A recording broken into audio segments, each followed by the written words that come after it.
Samsung Galaxy A13, তাও আবার 4G।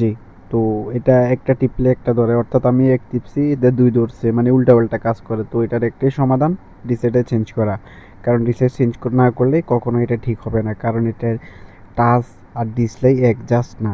এই যে ডিসপ্লেটা দেখতেছেন, পাওয়ার অর্থাৎ লাইট গ্রাফিক্স, এটাই হচ্ছে যে মেন টাচ, ঠিক আছে। তো এটা উপরে যে টাচটা পেটে যায়, এটা চেঞ্জ করা যায়, ঠিক আছে। এটা কম্বো করে চেঞ্জ করা যায়, মাত্র 700 টাকা লাগে, বা কেউ 600 টাকা দিয়ে করে।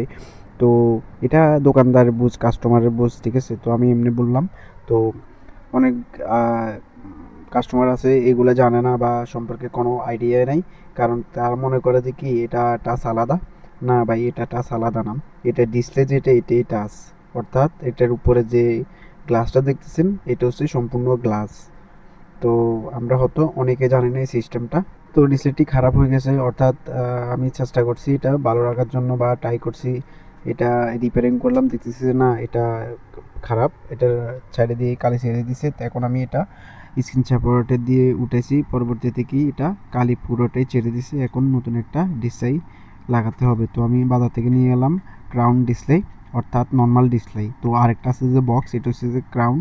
তো কাস্টমার আমাকে যে টাকা দিবে, আমি ওই টাকার ভিতরে সেরে দেবো। কাস্টমারকে আমি বললাম একটা আছে বক্স, একটা হচ্ছে ক্রাউন। কাস্টমার বলতেছে ভাই আমাকে নর্মালটাই লাগাই দেন, আমার কাছে টাকা কম। তো আমি বলছিলাম যে ওকে ঠিক আছে, তাহলে আমি আপনাকে ক্রাউনটাই লাগাই দিই। তো ক্রাউনটাই ভালো কাজ করে। যারা মোবাইল সার্ভিসিংয়ের কাজ করে তারা অবশ্যই জানে ক্রাউন ডিসপ্লে কোম্পানি অনেক ভালো, মানে কি এই ক্রাউনের ডিসপ্লেগুলো অনেক ভালো কাজ করে। অর্থাৎ যদি সুন্দরভাবে চলে তাহলে এক বছরের উপরেও চলে যায়। এই যে ডিসপ্লেটা আমি আনছি দোকান থেকে, অর্থাৎ মোবাইল পার্টসের দোকান থেকে। এই ডিসপ্লেতে যদি কোনো মতো যদি খারাপ হয়ে যায় আমি লাগানোর সময়, তাহলে কি এটা ফেরত যাবে না, অর্থাৎ আমার পকেট থেকে টাকা দিয়ে এটা লাগিয়ে দিতে হবে। তো অনেক কাস্টমার মনে করে কি এটা পুরোটাই লাভ, আর না ভাই। এই ডিসটাতে আমি পুরো মোবাইলটা ফিটিং করে লাগাইছি, এখানে 300 বা 400, কোনো কোনো দোকানদার আরও কমও নিতে পারে, এরকম সিস্টেম। তো এর থেকে বেশি তো আর নেওয়া যায় না, ঠিক আছে। তো যারা আপনারা এগুলো ভাবেন তারা সম্পূর্ণ ভুল ভাবতেছেন। তো এগুলা এক এক দেশে এক এক রেট। বাংলাদেশের এক রেট, ইন্ডিয়া এক রেট, তারপরে বিভিন্ন দেশের বিভিন্ন রকমের রেট রয়েছে, ঠিক আছে। যে দেশে যেরকম খায়, আমাদের দেশে এরকমই দোকানদারগুলো লাভ করে। তো অনেক ডিসপ্লে রয়েছে, ভালো ডিসপ্লে রয়েছে বা মিডিয়াম ডিসপ্লে রয়েছে, আবার অরিজিনাল ডিসপ্লে রয়েছে, ঠিক আছে। অরিজিনাল ডিসপ্লে যেটা, এগুলা মানে 5,000-এর উপরে, অর্থাৎ কোনো কোনো ডিসপ্লে 10,000 আছে। আবার বড় বড় ডিসপ্লে যেগুলা, যেমন 14 প্রো ম্যাক্স, এগুলো 40,000 বা 50,000 এরকমও ডিসপ্লে রয়েছে। যারা কম দামি মোবাইল ইউজ করে বা 10,000 5,000 টাকার মোবাইল ইউজ করে, তারা হয়তো জানে না এত দাম, এত একটা ডিসপ্লের এত দাম, 40,000 টাকা বা 20,000 টাকা।